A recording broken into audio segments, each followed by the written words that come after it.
कर्णधार सुंदर साथ जी, आज पंचमी है। चौथ के दिन के प्रारंभ में ही प्रातःकाल श्री जी की अंतर्धान लीला हुई थी और आज के दिन से बीतक को लिखने का प्रारंभ किया था श्री लालदास जी ने। उसी उपलक्ष्य में हमारे सुंदर साथ के बीच में प्रतिवर्ष एक माह तक बीतक के श्रवण का विधान किया गया है। ये बीतक क्या है?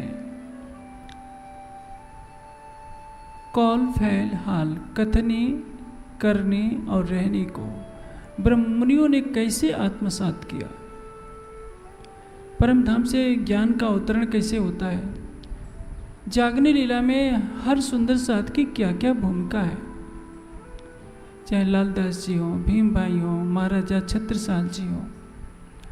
दूसरा नकारात्मक पक्ष है बिहारी जी का, औरंगजेब का। इनके अंदर भी परम धाम की आत्मा है, लेकिन तारतम्य ज्ञान का प्रकाश न पाने से दोनों ही भटक जाते हैं। ये हमारे लिए सिखावन है कि यदि हम ज्ञान को आत्मसात नहीं करेंगे तो हमारे अंदर भले ही परम धाम की आत्मा है तो क्या वो प्रेम की राह पर नहीं चल पाएगी और अपनी आत्मा को जागरूक नहीं कर पाएगी। जगाना अध्यात्म का मूल लक्ष्य है। उसी के केंद्र में ये पूरी बीतक की चर्चा आपको सुनने को मिलेगी। भविष्य पुराण में राजा कहे युग 4 से लेकर यहाँ तेई खड़े रहे जाके धनिये पकड़े हाथ, यहाँ तक लगभग 4,500 चौपाइयों में 1 महीने तक आपको चर्चा श्रवण का अवसर मिलेगा। यह अभी तक हमें प्रेरित करती है कि हम उन पद चिन्हों पर चलें जिस पर सतगुरु धनीशदेव चंद जी ने चलकर दिखाया है, श्री महामती जी ने चलकर दिखाया है, छत्रसाल जी ने अपना आचरण किया है।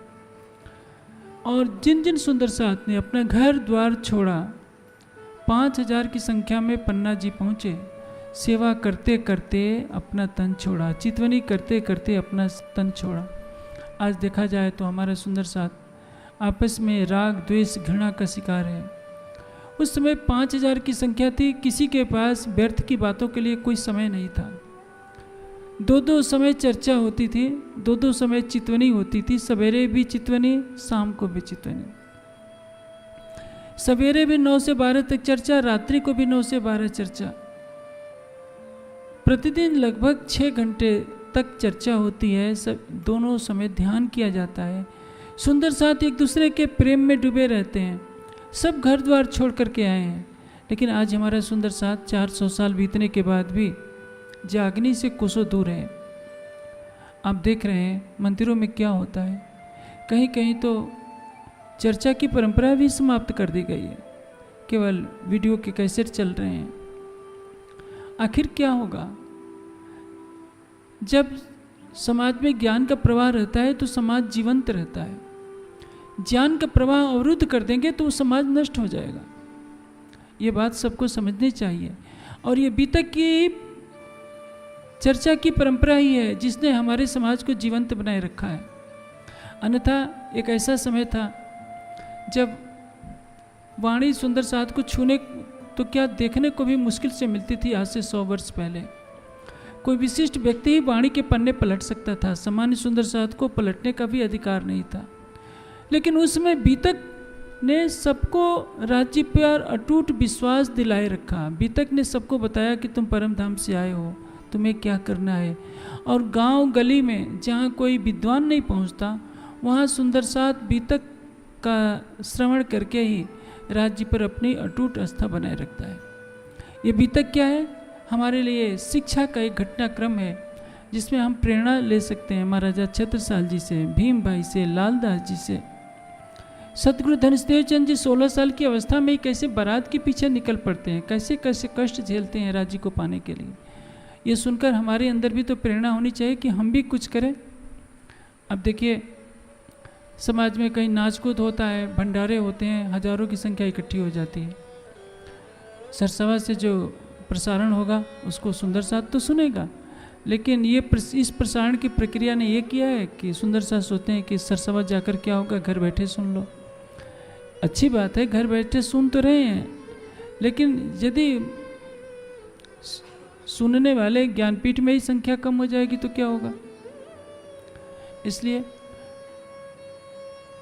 आप सब सुंदर साथ को, अड़ोस पड़ोस को, सबको प्रेरित कीजिए, प्रतिदिन आएँ, चर्चा का श्रवण करें, अपने हृदय के अंधकार को मिटाएं, क्योंकि रात्रि का अंधकार तो कुछ नहीं होता।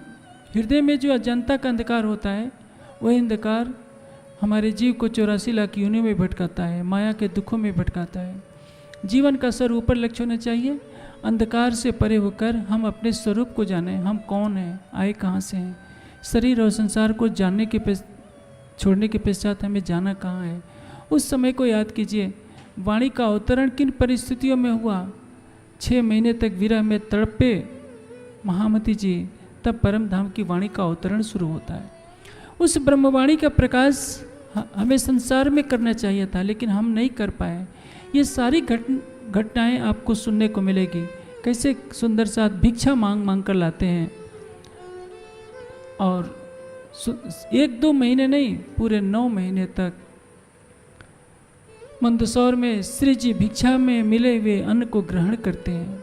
और सुंदर साथ धूप नहीं देखता, वर्षा का कष्ट नहीं देखता, शीत का कष्ट नहीं देखता, पैदल चल रहा है।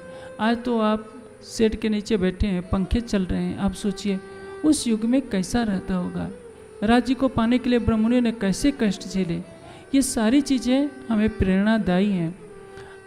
आप तो वर्ष में एक बार सुनने को मिलता है, संभव है 1 महीने के बाद ही हम काफ़ी चीज़ें भूल जाया करते हैं।